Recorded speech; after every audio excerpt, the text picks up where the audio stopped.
I'm Boyd Livesey, and this is my God story. I was raised in the faith, Baptist church, Christian. Mom was really into it all the time. My real father and her started separating when I was young enough to not really remember that. My real father passed away when I was 7, and that crushed me.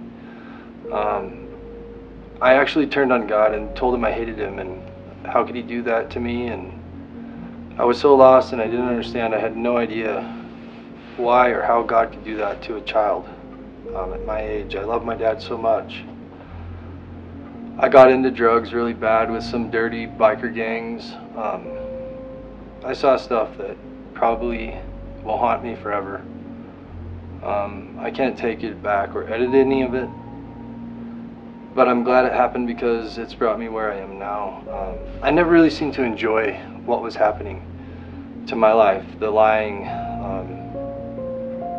the stealing, the hurting people, doing drugs. It never really felt good.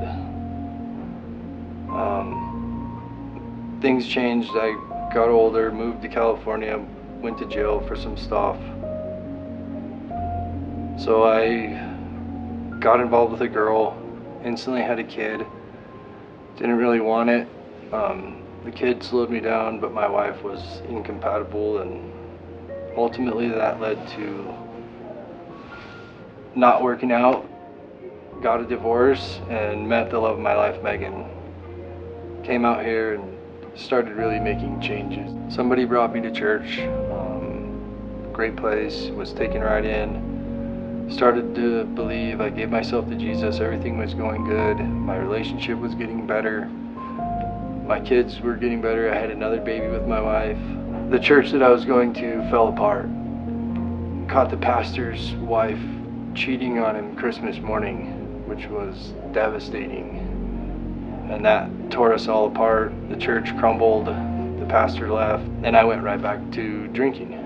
I know it was in that moment that Satan came into my heart and he tried to condemn me and make me feel like I was worth nothing and I didn't deserve to be here, and I was just going to continue on destructive paths. So I actually put a pistol in my lap and I got in my truck. And I started driving. And I was going to go away and take my life. And that pressure from the enemy was so intense.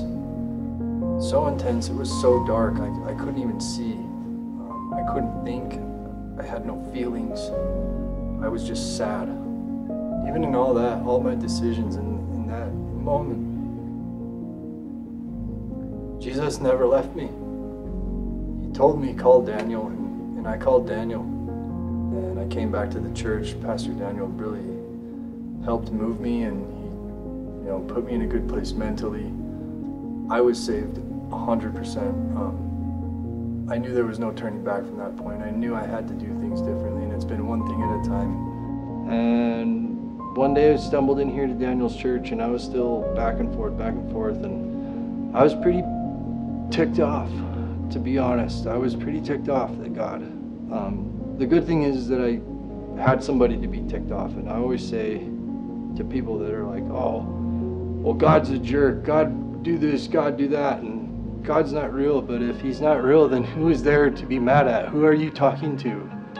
Started coming here, Daniel took me in, talked to me, treated me like a real person, accepted my sin and everything that was going on, and I know he knew I was messed up. The enemy just cranks the volume. He cranks it so loud, it's often unbearable, but I have to put on my shield, and I have to go to prayer and take that. God's there, he's real.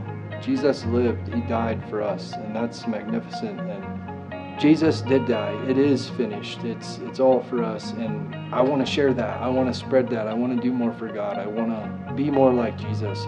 I'm not ever going to be perfect. I can honestly say that if it wasn't for that, I would not be who I am, and I'm happy, ever so happy right now, especially with the sermon. And it's perfect timing that I would be able to say this stuff, that no matter where God takes me, stranded in the desert, no home, no food, no money, lost ones, love people. It doesn't matter. The good news is that he died to save me, and I'm going to heaven when I die because I believe that, and nothing will separate me from that.